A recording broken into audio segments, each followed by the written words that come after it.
Hello, everybody, and happy Friday to you. Greetings from Pirate City. I'm Jason Mackey alongside Colin Beazley. We're the Post-Gazette beat team down here covering spring training. The weather, as you can see, is rough as always, but we're suffering through, trying to bring you as much good content as possible. We're going to structure today's show chronologically. We're going to start with what we learned in the morning with Jhostynxon Garcia. He spoke to the media. Colin covered that. We watched Paul Skenes throw live. That's always appointment viewing. I talked to Carmen Mlodzinksi about his new role. We'll talk a little bit about that as well to finish up the show.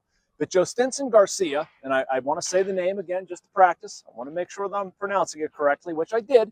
He spoke to the media this morning. What were your highlights? Say the most interesting thing was just how excited he was about the opportunity. He understands where he stood with the Red Sox. And it wasn't that they didn't like him. It wasn't that they didn't view him as a top prospect or a top 100 guy, which he is. It was just simply that there wasn't the same opportunity for him in Boston that there is in Pittsburgh. There he's blocked by Jarren Duran, Wilyer Abreu, Ceddanne Rafaela, Roman Anthony, a whole lot of outfielders. And the Pirates don't have the same competition. Like here, he has a chance to play his way onto the Major League roster, which isn't something he really had in Boston. So he's excited about that opportunity here. He understands that nothing's going to be given to him. Obviously, the Pirates have some roles filled, and he has some things to work on, but he's excited about that opportunity. So where does he play, though? Where does he play? Devil's advocate. I don't know where he fits. Where is he? Well, Do you think he's on the roster? I don't know that he's necessarily on the roster, but there's the opportunity for him here is what I'm saying. Okay. So he could theoretically fit in like left field. I know that it's the play time and the roster construction is a little bit different than it was before. But here, if he goes on a heater at AAA Indianapolis, if he bats 400 with a ton of homers, he'll play. There'll be a spot for him. There, not really the same. It doesn't really matter how well or how poorly he played in Boston. He wasn't going to get the opportunity.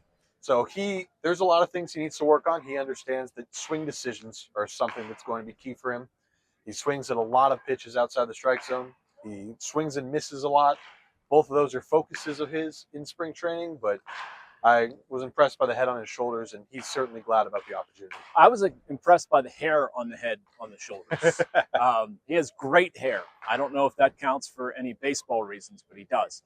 Regardless, I think it was a very good trade by the Pirates, giving up Johan Oviedo to get him. It's actual depth, a top 100 prospect the Pirates can get excited about.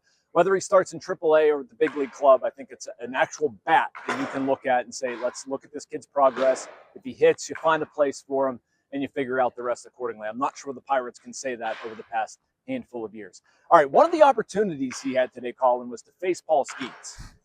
Not an easy assignment for the young man, especially not the way Paul Skenes has been throwing this spring. This was the first time we got to see him. He faced Connor Griffin on Monday. We were not here for that. A few fans were. We heard some tales of it. Today we got to see it up close and personal. In the bullpen, wow. Would be the one word I would use to describe it. But what did you make of seeing Paul Skenes face Jhostynxon Garcia, Spencer Horwitz, and Nick York? Yeah. For Jhostynxon Garcia, welcome to the Pirates. Face the best pitcher in the world. Go. Yeah. Go. Try. Do your best. He tried. He tried. He certainly tried. He tried. No, but it was an impressive from Paul Skenes. I hadn't gotten to see him pitch up that close before. I wasn't here at spring training last year, so I hadn't seen the lives. And man, the velo, the movement, it is all just it's really impressive is the easiest thing to say. Like, obviously there's a lot of major league pitchers here at Pirate City. The Pirates are a Major League Baseball team. There are a lot of guys who can throw 100 and can do some of the things that Paul Skenes does, but even he stands out, and even his bullpen stands out just because of how good he is. What also I found interesting and what struck me is that Paul Skenes is ahead of pretty much every other Pirates pitcher just in terms of where he is in his ramp up. We saw him have 2 different times that he went and had live ABs today. He was in the bullpen a little bit longer than everyone else. I don't know the exact number of pitches he ended up throwing, but he had 2 ups in live ABs. Most other pitchers were just doing 1 at this stage. It shows that he's going to be ready for the World Baseball Classic and shows that he's been intentional in how he ramps up because of the World Baseball Classic coming up and for the season as a whole. Something Don Kelly talked about after the workout, too, was the effect that Paul Skenes has had on everybody, how he rubs off on teammates, how it raises the standard, his preparation. He doesn't even have to say much. And I mean, Paul does to a point, but just his actions, you can't help but match that. And so that was something I found notable with Don Kelly. mean, you can watch Paul Skenes. Any fan here could watch Paul Skenes, and he's dominant. But it's not just that. He's not just a gifted player. And I was talking to Horwitz after the workout about what makes Paul Skenes special for another story I want to work on. And he said just absolutely nothing is easy. Every single pitch is thrown with intent. It's thrown on the black. It's thrown with precision.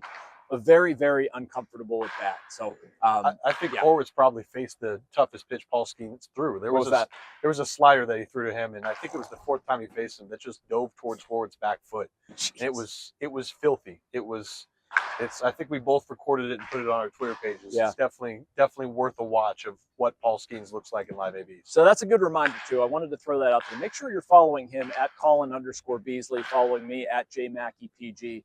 We do appreciate that. There's a lot of content being pumped out there immediately throughout the day. Obviously, we bring it back here as well, and we're writing stuff at post-gazette.com. And thanks so much to our friends at FanDuel for the support as well. Couldn't do that without you guys. And make sure you follow us for plenty of updates here. You know what else I thought was cool about Skenes too today?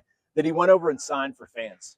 That's like somewhat rare for Skenes on a work day. You know, when he's throwing, I was actually talking to Dewey Robinson, who's one of their minor league pitching people, and we were talking about how intense Paul can be and like fans yelling. And, generally Paul doesn't see him, but he did this time. He actually stopped and signed some stuff. So the Paul Skenes hype train is alive and well, it seems. Yeah, he specifically beelined towards a fan that had an Air Force jersey, which was cool. I didn't think of that. Okay. Saw a little bit of that. Move. Yeah, obviously he signed for a lot of kids. It wasn't like he just went straight to that one fan, but that was a conversation I overheard a little bit of that and someone he signed for. But it's cool to see how he interacts with fans, and it's also cool to see the level of admiration that fans have for him. Yeah, made a lot of kids' days here today, and I'm sure he'll continue to do that all through spring training. Yep, I know the feeling. No, just kidding. Come on, Jason. All right, so the Pirates rotation.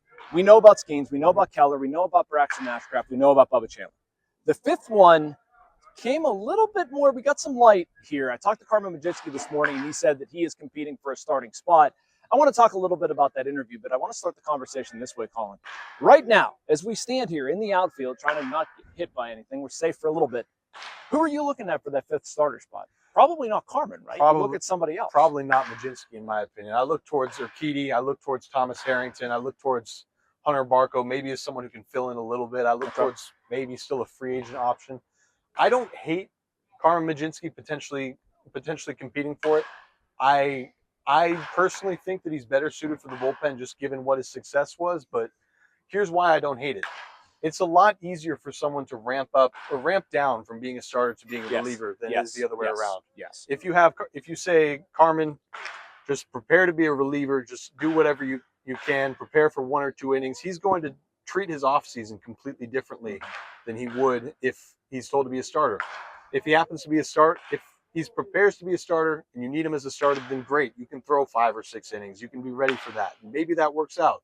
But if it doesn't, there's absolutely no harm in it. So I know that this is something that he wanted last year. I'm interested to hear your thoughts on the potential fit this year. Yeah, and I'm going to kind of make up a reason, and it is making that up because I agree with you, Colin. I mean, I think he's best suited for multi-inning duty. I'd even be okay with him in the back half of games. We've talked about that before, and I think you and I kind of have a healthy disagreement there, which is totally fine. But if I'm going to make the case for Carmen Mlodzinski as a starter, and again, I agree with start as a starter, and then you can adjust off of that. It's a lot easier. My conversation with Carmen went a couple different places. It actually went to Hawaii, weirdly enough, about a splitter that he learned.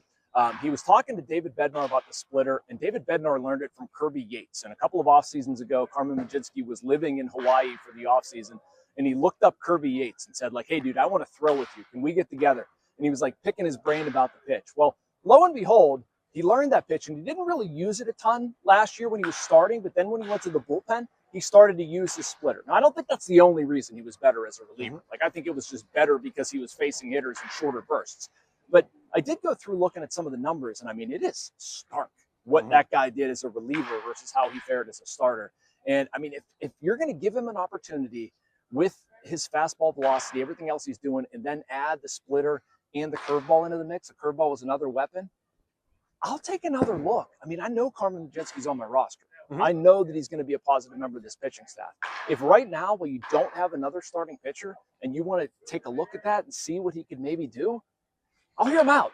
Yeah. I'll hear him out. I don't hate it. The guy has the weapons, and whatever he figured out the second half of last year, man, I cannot dismiss it. It's pretty good. Yeah, he certainly has to both prove it to me and also if I'm the Pirates, I feel like I have to need it in order to change something that is working, because he had a 4.99 ERA as a starter, and a 2.15 ERA in the bullpen. Like that is stark. But you're right, some of the pitch changes in there that certainly had something to do with it, other than just the role he was in. Yeah, I don't know. I don't hate the move. I'm interested to see how it plays out. I don't think the Pirates are really risking anything by taking a look at it. Yeah, but we'll see how it goes. I'm with you. Sign a free agent, though, please. I'd much rather have that. And if Jose Urquidy's like a swing guy, I'm also okay with that, too. But I want to see him sign a free agent. We'll see if they will. Make sure you like and subscribe. You can get all of this content and so much more from our Post-Gazette North Shore Drive podcast and YouTube channels. For Colin Beazley, I'm Jason Mackey. We'll talk to you tomorrow.